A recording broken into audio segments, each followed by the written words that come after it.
Floor is yours. Welcome into the Burn It Down NASCAR podcast. All-Star race is in the books. We're getting ready for the Coke 600. And, excuse me. Talk about Kyle Larson, I'm sure. But I want to lead off does anybody remember Joey Logano won the race in $1 million? No.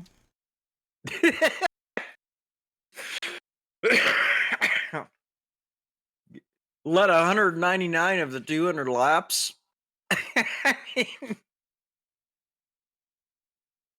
Total domination. And that's not what anybody's talking about. There it is. Keselowski led one lap. He was the only other person to lead a lap. So I guess it was a Ford dominant performance. Oh my God. Talk about getting robbed out of something you should have a little fame over for at least a couple of days. He don't care. $1 million in that bank account. Yeah, well, I'm sure all his team members had a good dinner. Yeah. Probably drank a few brewskis. Man. But anyway, Hamlin was second, Buescher third, Larson fourth, Blaney, and Larson, that's amazing. He didn't practice the car, he didn't qualify the car. He had to start dead last and ends up in fourth. He was almost coming to first. He wore his tires out. He tried really hard to get in front, but I think he burnt up the tires and then he just dwindled back. But yeah. That's just amazing. After spending all day, we'll save it all for in a minute. Blaney was fifth, Bubba was sixth, Chastain seventh, Elliott eighth, and Michael McDowell ninth. Rounding out the top 10 was Kyle Busch. Then you had finish it out. We had Gregson, Truex, Gibbs, Reddick, Suarez, Keselowski, Bell, Allmendinger, Byron, and Mr. Stenhouse Jr. Last place. All right. Overall, your thoughts on don't get into the post-race stuff, but overall, what did you think of the race? I think people had higher expectations for being a better race because of the new soft tire, which they tried to replicate the Bristol tire, and there is very little to no difference in the long run on that tire. So they need to go back to the drawing board and fix it and come back and try again somewhere. Well, and teams had a choice between the yellow Goodyear and the red Goodyear. Well, they had to start with one, had to switch tires. And then from there, they can do whatever tires. The red was the softer comp, and the apparently not soft enough. Well, and then of course the harder compound on, and then they also had the choice of the rain tires, which obviously, if you'd have seen that track the night before, it's amazing that they actually got that race. That place was a big swimming pool. There's one drain apparently, and that drain got clogged with like plastic bottles and crap, and that's why it got to be like 4 feet of rain. It was 4 or 5 inches. Well, it was 4 or 5 inches of rainfall, but like it accumulated to be like 4 to 5 feet when it like congregated. Oh yeah, they were doing belly flops and everything off a pit wall. Cars or tires were floating away. Yeah. Oh, it was insane. They had to bring, I don't even remember how many tons of rock in for the parking lot, parking lot and the campgrounds, but hats off. They got it all put back together and did it in less than 24 hours. So, finished up the truck race in the morning and then did their thing in the evening. It was insane. Watching that. When that happened Saturday night, I was like, "There's no way in hell they're gonna race tomorrow. There's just too much water." Yeah. But they did it. They did it. But anyway, that was your all star.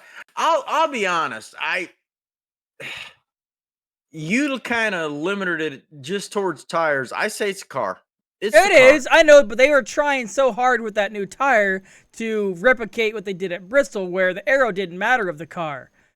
And that tire didn't have the fall off what they thought it was going to be, so so it would, depend on saving tires and, doing whatever.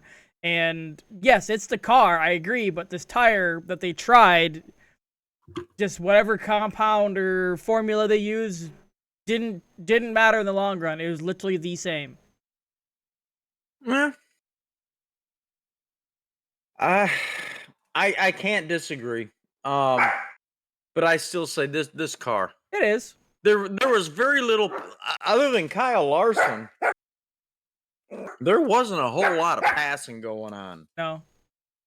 Um, Larson was mowing them down. I give hats off to him, to Kevin Harvick.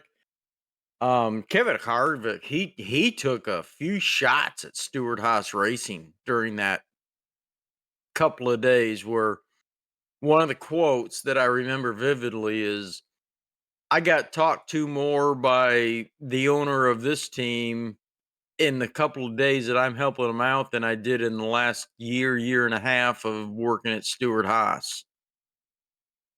And I was like, "Whoa, that Well, it that shows you was how much he cares, and it just solidifies that Stuart Haas is selling those charters. Stewart's getting out of it.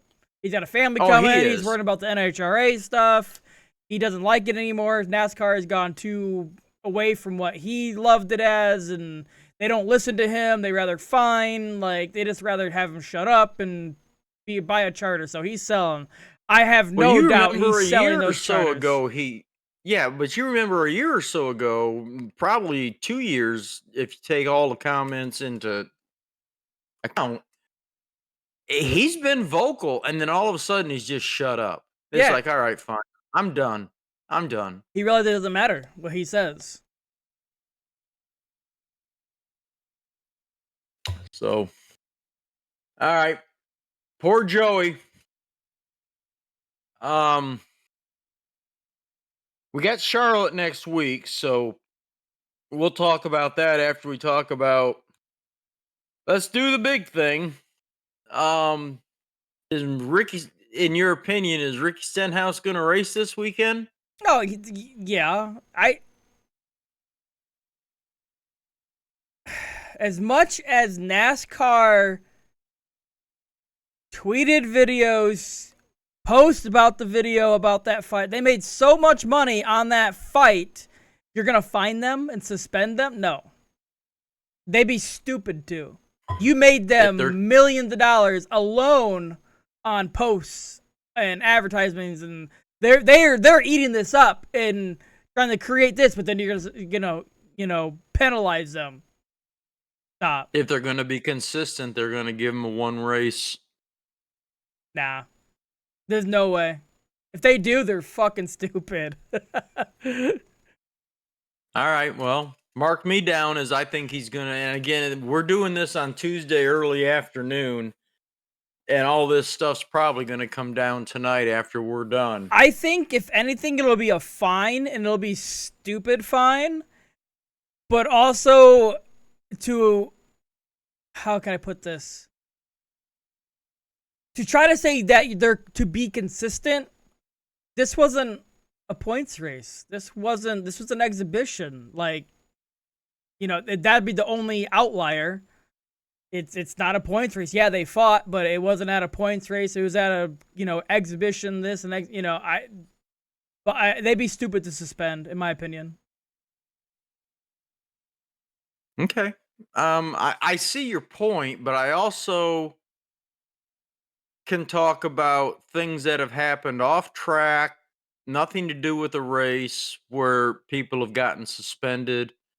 clear back to Kurt Busch and his kerfuffle with the Arizona State Police and Yeah, that's DUI. police though. DUI. Well, there should have been police there. I mean, that They couldn't I get him gotta in. say, Kurt Busch took a big one.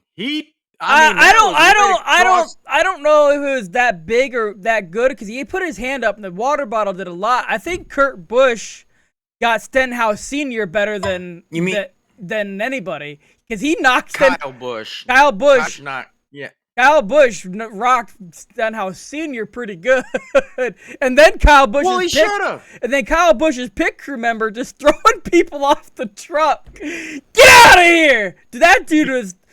He's like, it was a WWE ring and throwing him outside the ring. That was so funny.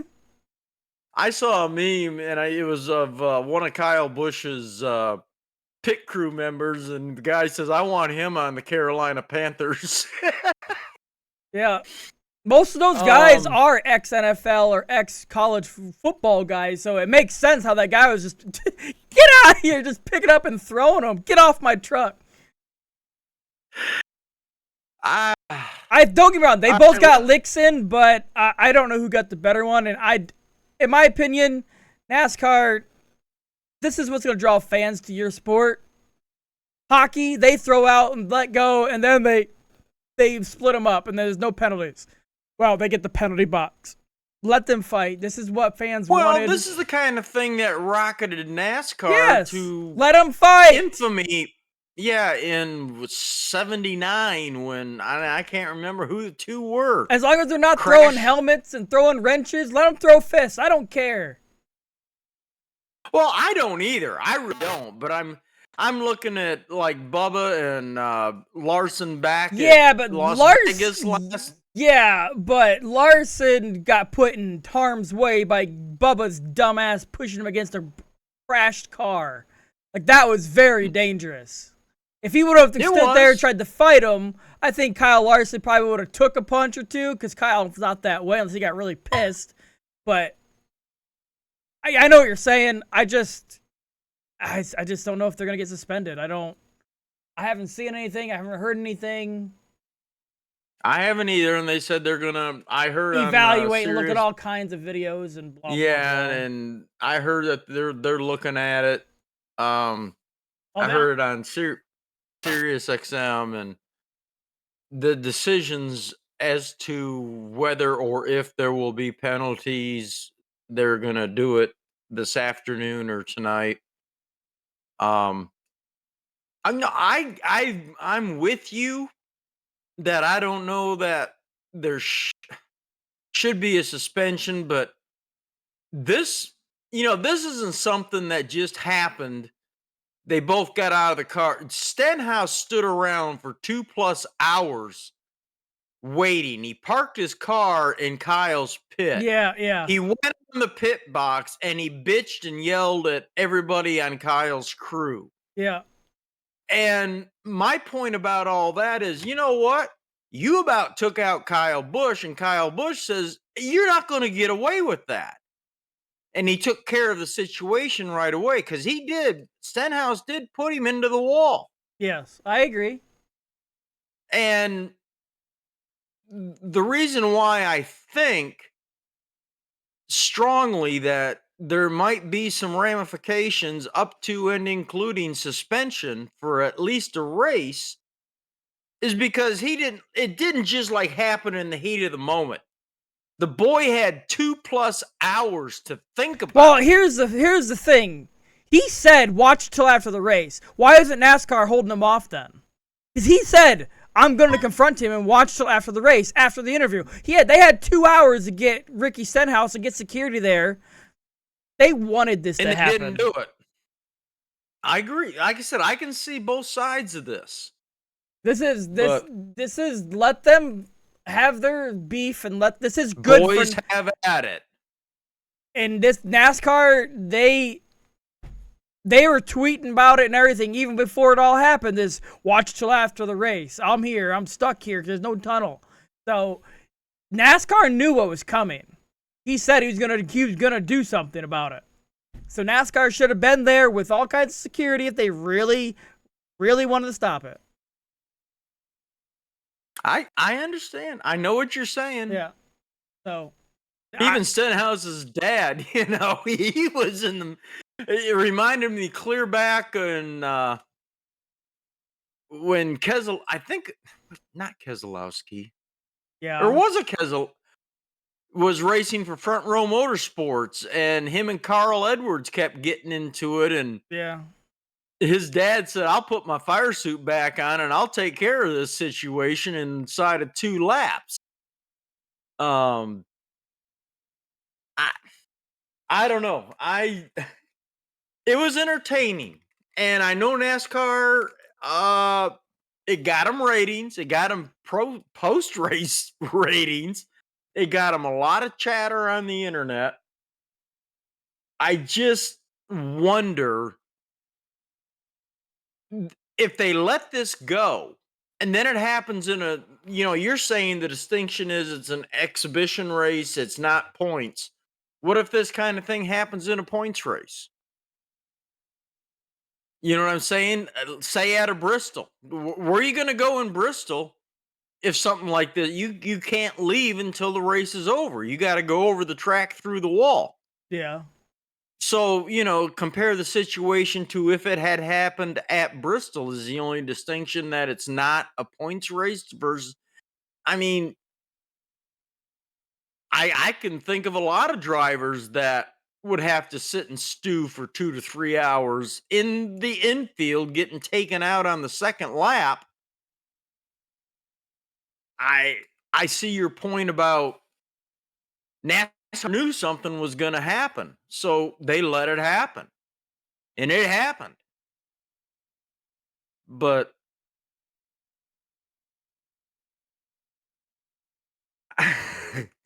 I just give Kyle props. He took one right square across the chops, man. He did. Did you see his face oh afterwards? yeah, he was pissed. He absorbed it. I mean, it wasn't a glancing blow. He was kind of puffed up. So, all right. We shall see. This is to be determined, and we will probably more than likely talk about it next week. Um, the other thing, yeah, I'm going to show my political stripes here. Donald J. Trump is going to be at the race this Well, coming I weekend. heard there was talks of it. I didn't know it was confirmed or not. It's going to happen. He's going to be there. So that will be absolutely insane to watch. Yeah, yeah, they'll be roaring. They'll be roaring. Well, you already at a lot of the campgrounds on the infields and outside see a lot of Trump Yeah, flags. So, again, we're doing this a little bit before all the rules and fines get handed down. So there's not a lot on that end. So we'll move on to Charlotte. This is going to be a wonderful day. weather permitting. Huh? Weather permitting.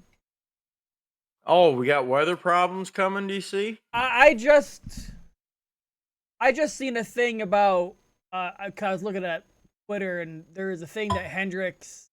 I gotta listen to it, but it was about who's gonna if not whether he'd pull Larson from the Indy 500 if weather were to happen. So I guess they're preparing.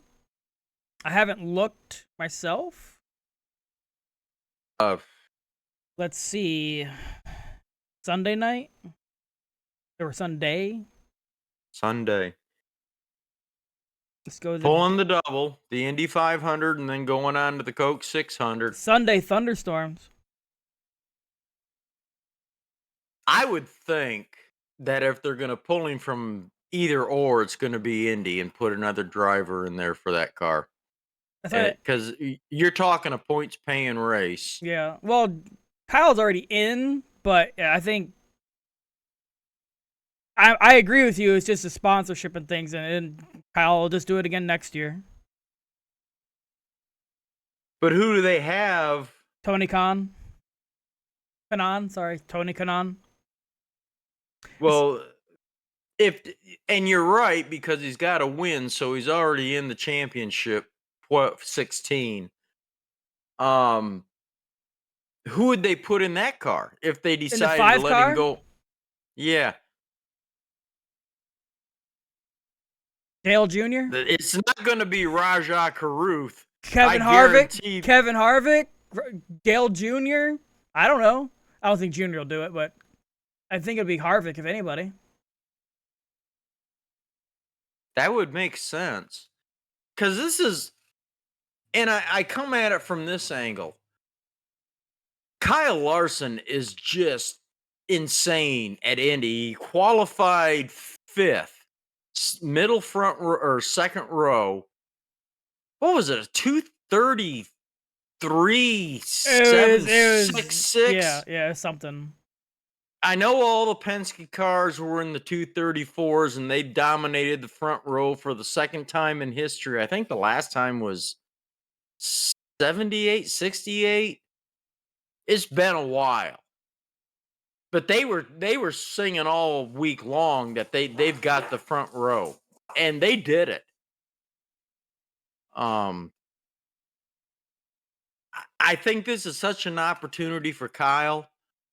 Barring a crash or mechanical issue, I really and truly think he's got a shot at winning the Indy 500. Absolutely, yeah. I really and truly do.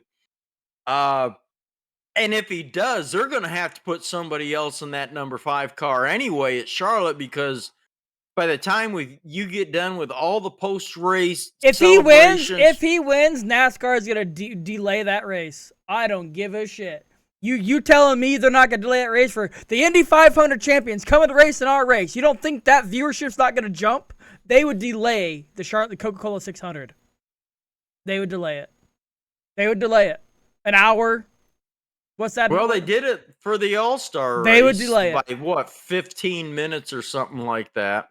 And he was there in plenty of time, so I don't know why they did it. He was there plenty of time. But you cannot tell me they would not delay that race if Kyle Larson won it. And you're not going to tell me that point is all the media obligations and everything, interviews and TV interviews. Oh, I'm sure, but he's like, I got obligations over there. I'll do all the interviews after. Don't get me wrong, he'll probably do the post-race and all that, but he's like, no, there's no way they wouldn't delay it for him to come there because that Indy 500 audience, you don't think they're not going to want them to jump over to the NASCAR and watch a Coca-Cola 600 and the guy who just won fly there, get in the car and go? And I can remember when Tony pulled the double. I'm not going to say that they delayed things, but the guys were in their cars waiting when he landed on the infield in that helicopter. So, and of course, I think that year he finished 6th, comes to mind in the 500. Yeah. And I don't know what he did in the 600, but he did complete all the laps. I'm just wondering what the contingent. Now, if Indianapolis gets weather delayed, I see them more about putting, Tony Kanaan or somebody like that in the car. Yeah. To race the Indy 500. Yep. But I just think this is such a big deal for Kyle. And I watched all of that Indy stuff this weekend, all of it. And he was just like, I got a great ride. I mean, every time they were trying to, pump him up, he was like, I got a great crew. I got a great owner. I got a great car.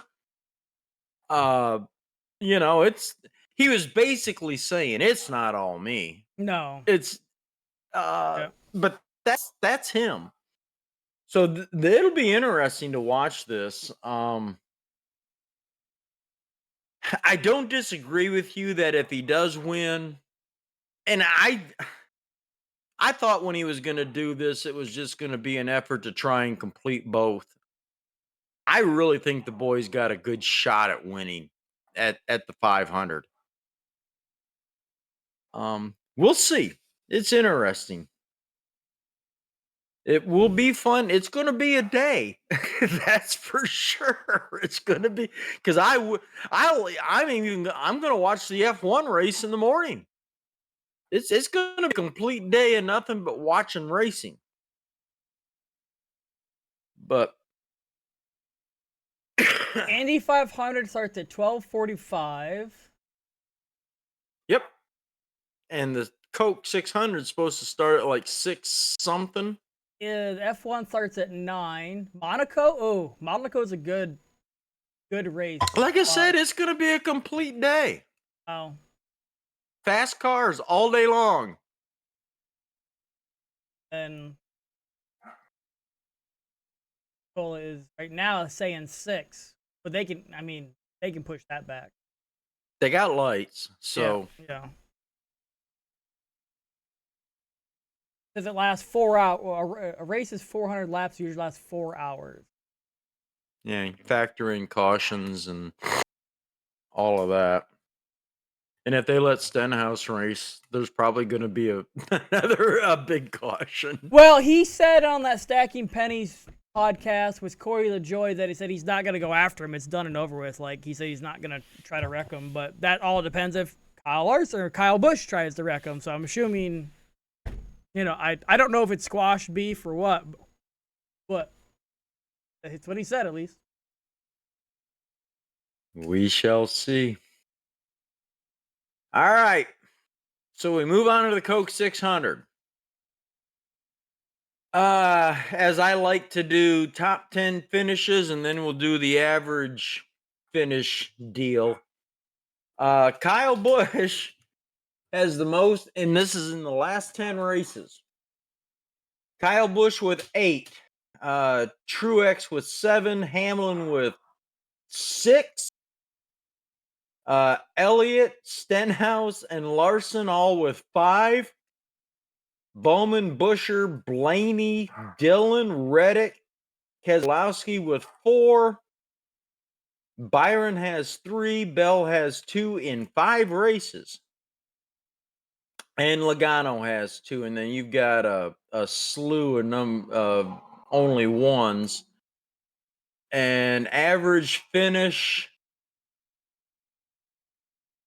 is Truex Jr. with a 7.9, Reddick with an 8.4, but he's only got 5 races. Kyle Busch is 8.5, Zane Smith 10th, one time. Stenhouse 11.7, Hamlin 13.3, Harrison Burton. He's only had 2 races here, 14.5. And you got Keselowski with 15.2, Briscoe with 15.7 in 3 races, and Elliott with a 16 along with Larson. Ryan Blaney has a 16.1. Busher is 16.3. There's a whole bunch of them in the 16 to 17 average finish, and that's Byron, Bell, Bowman, Busher, Blaney, Larson, and Elliott. So, with all that being said, because we do go back to fantasy and selection and all that,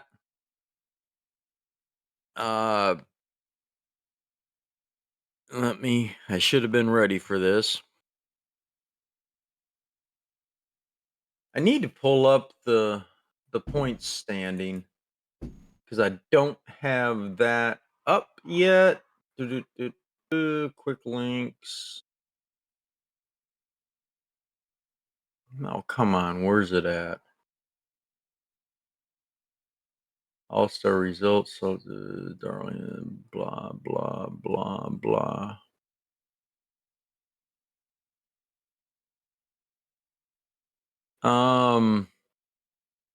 Shit. Where's it at? Standings. There it is. Because we got to do our dark horse thing, 25 and below. All right, who are you taking for the win? Truex. I'm taking number 19.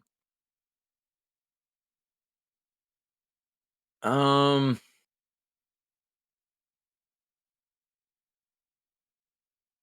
gonna go with Blaney. He needs to do something. How about your dark horse? 25 and below. I'm gonna say Justin Haley.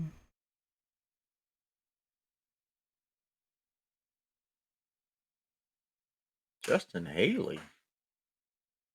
He's been pretty strong.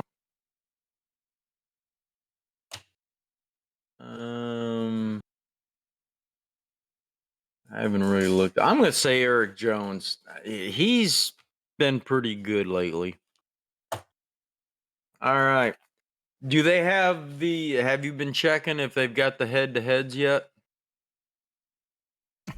I haven't even looked at head-to-heads, and one of them's gonna be Stenhouse versus Busch. I haven't even looked. I don't disagree. I'll bet you.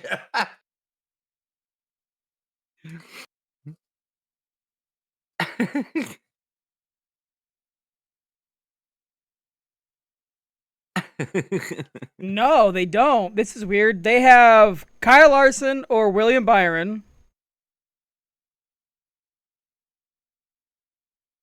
It's not for Charlotte, though, is it? Yeah. I'd have to take Willie B on this because I'm just not expecting a strong performance out of. I'm gonna say Kyle. If for some All right. reason they have Ricky Stenhouse over Jimmy Johnson on a heads up. Yeah, I don't get it. I swear to God, it's Jimmy Johnson or Ricky Stenhouse. I don't get it. Is Johnson racing? I don't know. Charlotte.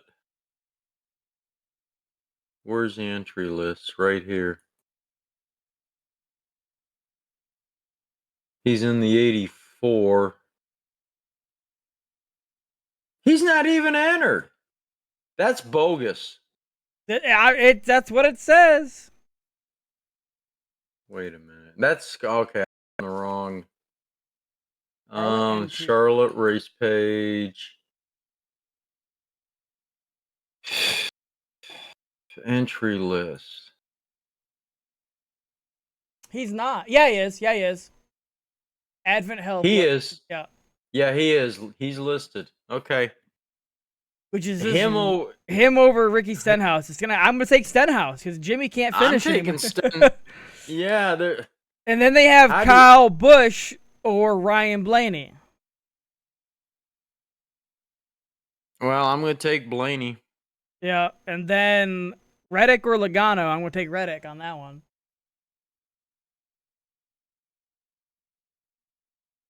Also, they announced that the 50 car is being entered, raced by Ty Dillon. Forgot about that. The Money Team Racing, a part-time NASCAR outfit associated with Floyd Mayweather, has been rebranded to AmeriVet and will enter the Coke 600 as Ty Dillon as part of the new deal with financial broker AmeriVet Sex. Okay, I see where they've got it to be announced as far as the drivers. Yeah, it got announced yesterday. Okay. Or today, sorry, 6 hours ago. But Ty Dillon's racing it. Well, good luck. It says my sponsorship wasn't materializing under the TMT banner. I wonder why. Shane Van Gisbergen is going to be in it too with the number 16 car. That's Colleague. Wow. Oh, it is, isn't it? Yeah, that's Colleague Racing. He's not going to be in a Trackhouse. That's interesting. I'm trying to see if there's anybody else stands out. Keselowski was there's rumors that he's getting the rival of Van Gisberg too. Forgot his name to come race. I forgot. I don't know who his name is. I wonder if Keselowski might pick up a charter or two from Stewart Haas, because I'm to the point where I'm starting to believe that Stewart Haas Racing is done. Oh, they're done. I figure if Junior buys in, he'll buy into a one car team, which that'd be the Stenhouse group. Get Hendrick support into that, and then he'll be in. I figure Trackhouse might pick up one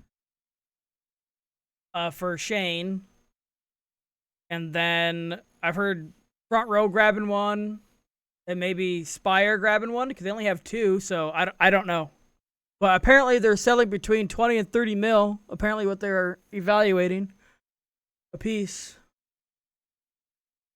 Yeah, so it sounds like Tony can walk out with a good, cool 100 mil split.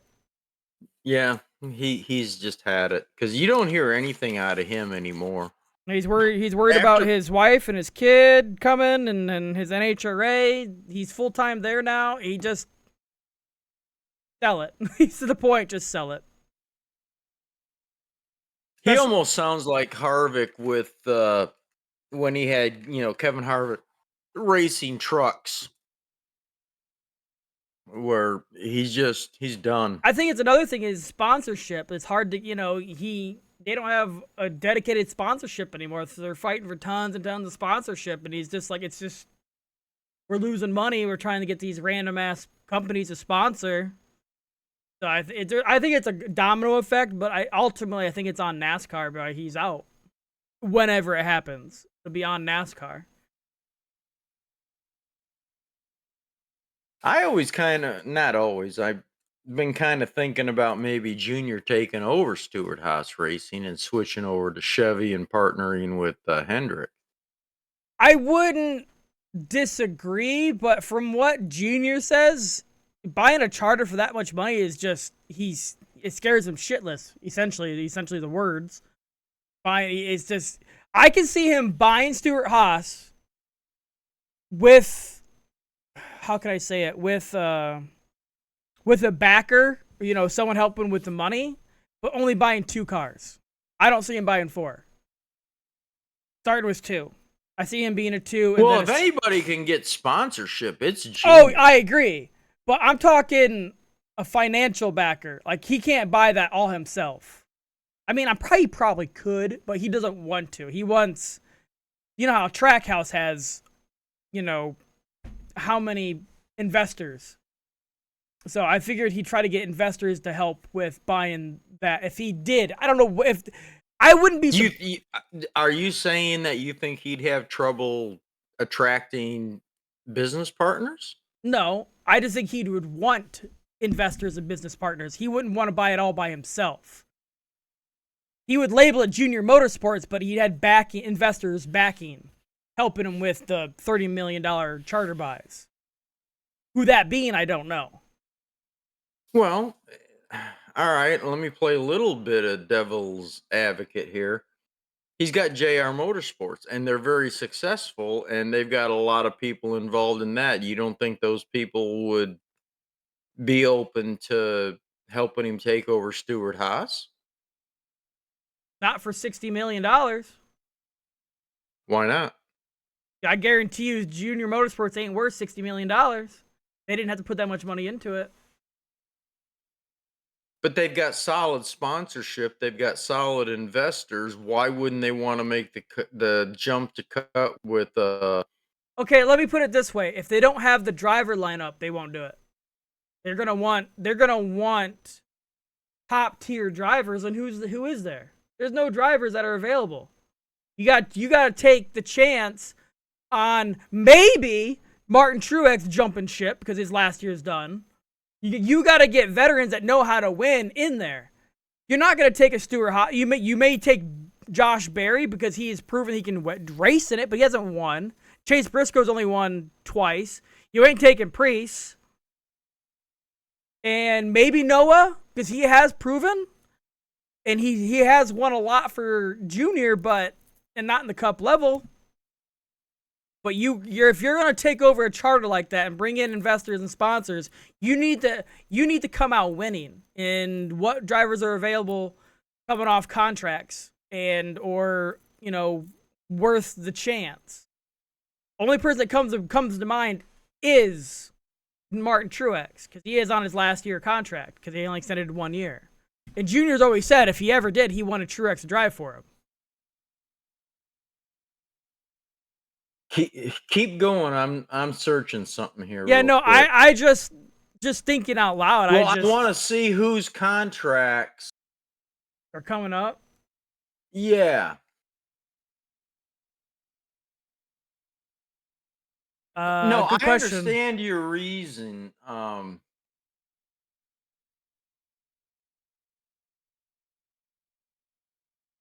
It's kind of like how Denny Hamlin couldn't do it without Michael Jordan's money. It's the same thing. He needs to have a partner like that. Which I'm sure Junior probably could find somebody, but they're going to want a proven winning drivers. At least one. And Kevin Harvick was that for Stuart Haas, and he left. So they haven't won in 2 years, 3 years, Stuart Haas? Well, that's not true. I think Briscoe won last year. All right.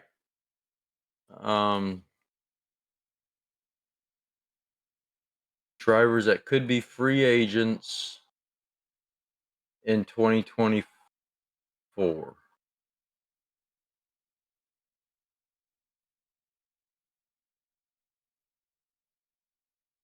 Martin Truex. Yeah. Michael McDowell, Todd Gilliland. McDowell's going to Spire. I know. Ryan Preece, Josh Berry, Austin Cindric. Wow, Cindric might be out of the ride then. Yeah. John Hunter Nemechek, Hemrick. Those are the drivers that are going to be free agents at the end of this year. That's not talent. No. Heavy class. But Josh Berry, I think, is a nice up-and-comer. I agree. I think Noah is too. He's just got to get a little bit more into this car. He's proven himself the last couple of weeks. But Truex is the only one that I could see going into that car for a year or two, getting Junior on the spot. And, I'm saying I get him going for that organization until someone else comes up. But I think Todd Gilliland would be an awesome pick. He's shown some flashes of brilliance in less than superior equipment. And I think if he gets in the right car with the right crew chief, not that, and I mean, let's face it, he's had some pretty outstanding runs this year. I don't know who his crew chief is. Wow, Christopher Bell also, apparently. Earliest is released of 2024, so Christopher Bell could be up for end of the year. There would be a strong pick. Bell and Truex. It's just to, why would they want to leave JGR other than to drive for an icon like Dale Jr.? Well, it's Hendrick equipment. And Hendrick equipment. So I can see the scenario. I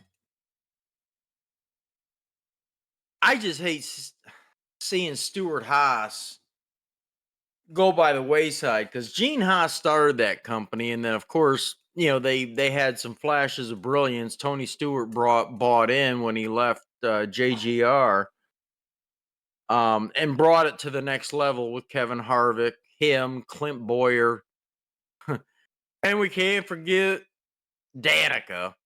But all she brought to the table was money. But they were racing Chevys at that time, and then Stuart Haas switched to Ford down the road. Bad move. And quite frankly, they've never been the same since.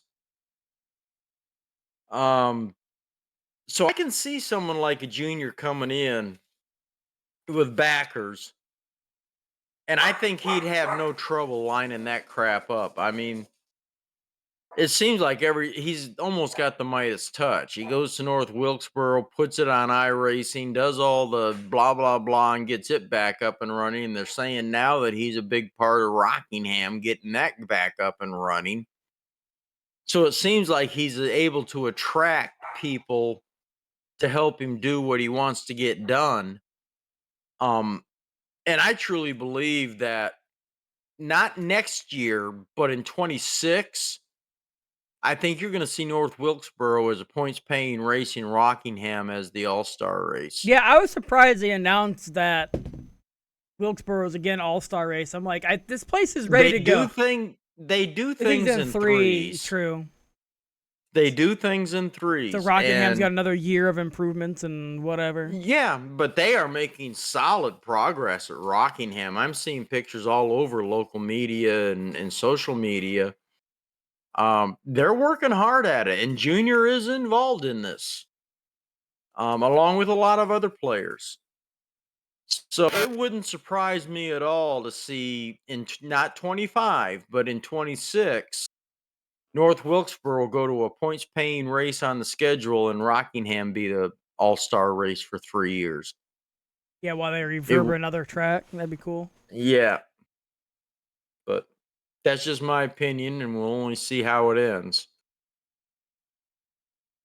But also, the state of North Carolina is making some big investments into the Rockingham, just like they did North Wilkesboro. It's a lot of the reason why. I mean, it's not just the track; it's transportation in and out. You know, parking and camping, surrounding, widening roads, things of that nature. It's like the old days when we used to go to Michigan all the time. Located right off of US 12, a 2-lane road. We'd wait, the track from our residence was only about 2.5 hours. But it'd take us 8 or 10 hours to get home because you couldn't get out of there. Yeah, yeah. But they've switched, well, not that they've switched up the road, they switched up the traffic pattern. They shut all things down around, and they took the road, and you pull out, pull right. It's 2 lanes to the right going out, 2 lanes to the left going out, and they diverted you up to I-95 or down to the toll road if you went to the west. They got it figured out.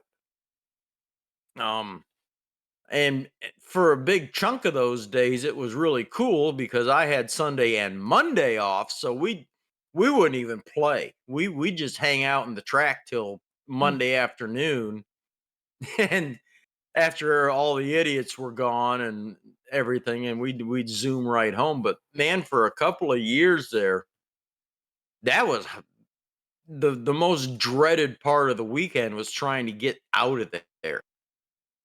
But all right, kiddo. I don't have much more uh at all.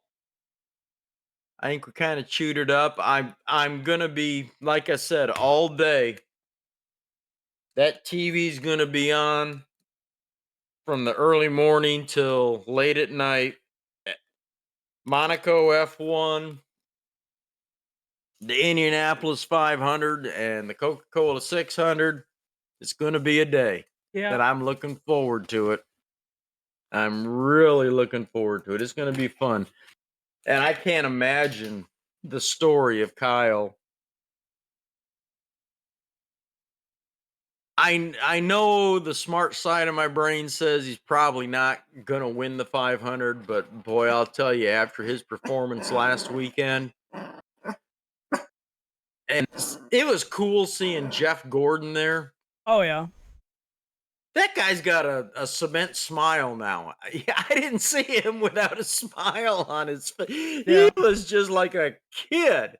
And he's in, well, El Cajon, California. No, that's Chad Knaus. Uh, But Gordon, I think, is originally from California, but located his family and his family located him in Indianapolis, or at least in Yeah, Indiana, yeah. for a long time. So it's kind of cool to see, a homeboy, and man, he's just eating it up. Oh He's yeah. just eating. So with that, I will sign off, and we will see you after an absolutely packed day of racing on Sunday. Everybody have a great Memorial Day. Uh, Enjoy yourselves, and we'll see you after all of it's done. Oh yeah.